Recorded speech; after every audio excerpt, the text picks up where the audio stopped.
Well, good morning, everyone, on this most wonderful of days as we celebrate the fact that Christ is risen. He has conquered the grave. The grave could not hold him. Death has been defeated. As a means of celebration, I want to recite a poem that I've read with some help from the family, hopefully a bit of fun, but something poignant to make us think on this most wonderful of days. So if you're sitting comfortably, then let us begin. In the beginning, God created and everything was good. No better than that, it was awesome in God's hood. Adam and Eve walked around without shame. Everything was perfect, nothing amiss, no one to blame. They lived in Eden. With God, they were free. Just one rule was given: don't eat from the tree. They had all that they needed, everything on a plate. They knew only goodness. All was great. And then came the serpent who gave Eve a choice: stick with the Lord or listen to his voice. She gave in to the snake, believing his lie, that God wasn't enough. I want more, was her cry. After eating the apple, it didn't take long. Eve and Adam knew all was now wrong. They tried to hide, but for how long and where? From God they realised the answer was nowhere. They had rebelled and sin had entered the world. They were clothed and banished, the consequences unfurled. Dealing with sin was now the problem of all. There's been a hole to fill ever since the fall. Now we've tried to fill the hole, and if you're nicely sat, we'll explore some of those through many a hat. Money and wealth have always been a focus, but it comes and goes, and time and again it broke us. We built great buildings, places to work and places to live, but they crumble over time and have nothing lasting to give.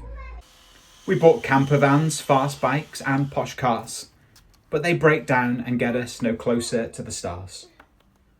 We look to our politicians, to our kings and our queens, but they fail and themselves are just as unclean. We look to escape in fantasy, film and book, but the relief is temporary, nothing but a crook. But surely knowledge and education, that would do the trick. But the more we found out, the more we felt thick. Then there's sports, hobbies and general distraction. They didn't fill the hole, not even a fraction. We even tried to command, conquer and wage war, but all that did was leave us and others feeling sore. We even tried to fill the hole with food, drink and general greed, but tasty as it was, it left us wanting more and in greater need. Now, none of those things are wrong in their place. They are given to us by God. They're a gift of his grace. But if they become what we worship and trust, we have a problem. Another solution is a must. What else is there to do? Where is there to turn? What can be done? Will we ever learn? Don't worry, there is hope, but not in what, but in a who. His hat was altogether different, not shiny or new. Fashioned from branches and thorn branches, no less. A crown of thorns was created, but for whose head? Can you guess? It was made for Jesus, the creator, light, redeemer of all. God's own son died to pay the price for our failure and fall. He died and rose with each one of us in mind, so that forgiveness and fullness could be there for us to find. The crown of thorns placed on Christ's head was intended to mock him, but was prophecy instead. See, King of the Jews, the charge card read. In fact, he wasn't just King of the Jews, but King of the universe instead. The cross was the start, not even close to the end.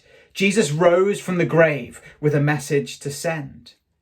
See, the way was now open between heaven and earth. Death had been conquered all through Christ's worth.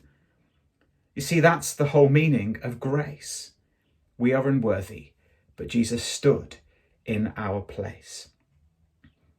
His crown of thorns was replaced with one of glory. No more death, no more fear. Now that's quite some story. So the question we have to consider today, what hat are we wearing? One of wonder or dismay?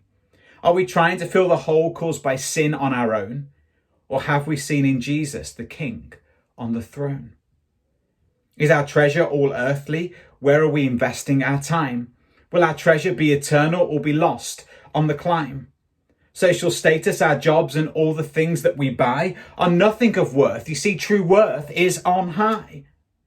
So take off the hat of wealth and of money. Instead, receive the promise of Jesus that is sweeter than honey. Take off the hat of building and stuff. Instead, receive the wisdom that Christ is enough. Take off the hat of vans, bikes and car. Instead, receive the joy that Jesus accepts us as we are. Take off the hat of politicians, queen and king. Instead, receive the eternal security that only Christ can bring. Take off the hat of fantasy and escape. Instead, let Jesus change, mold us and shape. Take off the hat of knowledge and degrees. Instead, read the word of the one who truly sees. Take off the hat of distraction, hobby and sport. Instead, look up to the inheritance that Jesus has bought. Take off the hat of battle, conquer and war. Instead, receive peace that one day you will soar. Finally, take off the hat of general greed. Instead, let Jesus supply your every need.